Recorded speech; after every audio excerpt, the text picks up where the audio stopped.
Time now for an in-depth look at the market news this afternoon, and for that I'm joined on the line by Dr. Kim Seiwan, Professor of Economics at Ewha Women's University. Professor Kim, thank you for coming on today. Good afternoon, Devin. Well, with the world going into a recession because of the coronavirus, the IMF is projecting the Korean economy to shrink this year by 1.2%. What do you make of that estimate, and what kind of steps do you think could be taken? That's right. The IMF has projected that Korea will experience negative 1.2% economic growth for this year. That would be the first negative growth in last 20 years. Because even in 2008 global economic crisis, Korea's economic growth stayed at positive level. They also project that global economy will shrink by 3% this year, which would be the sharpest contraction since 1930s Great Depression.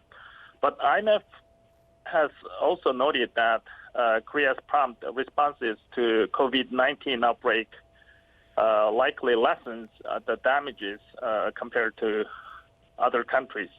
Regarding the policies under current situations, there should be straightforward expansionary fiscal and monetary policy from government.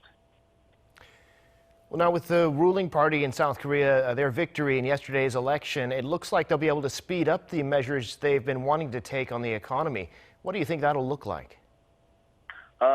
Yes, as we have seen from previous report, before the general election of yesterday, there have been quite a few policies to support businesses and households, like cashing out emergency relief income from government.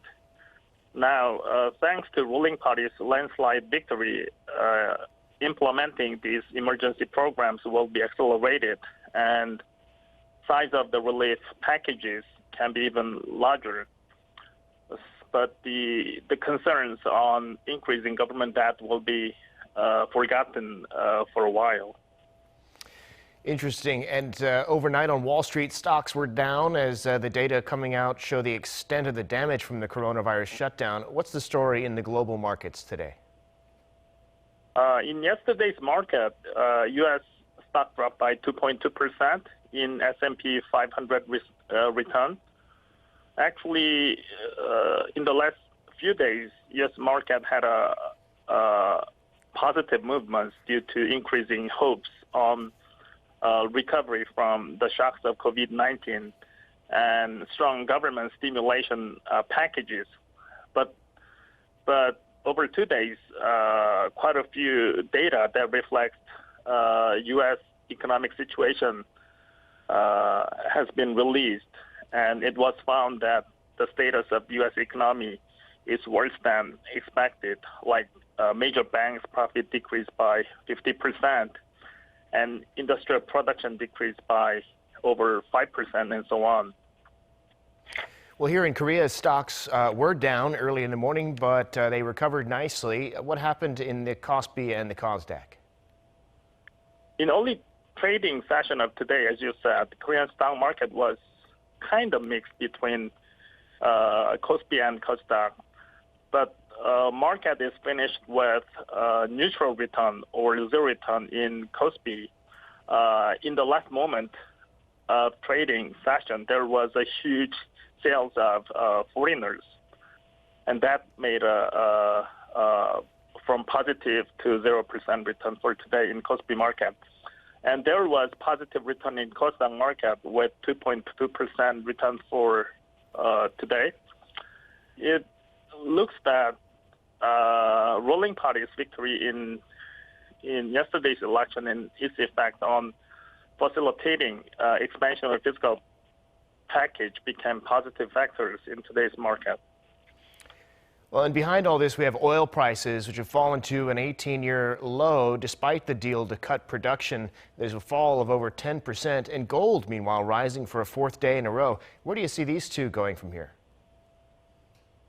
Even with production cut agreements between oil producing countries, oil price decreased to record low level, which is below $20 per barrel.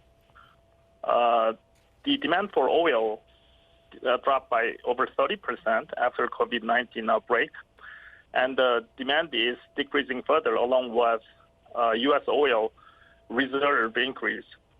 So this weakened demand for oil and lower price of oil will be continued until coronavirus outbreak is terminated.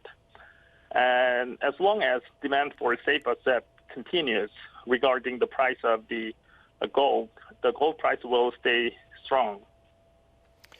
All right, Professor Kim, we'll have to leave it there for today. Always appreciate your insights. Thank you. Thank you very much.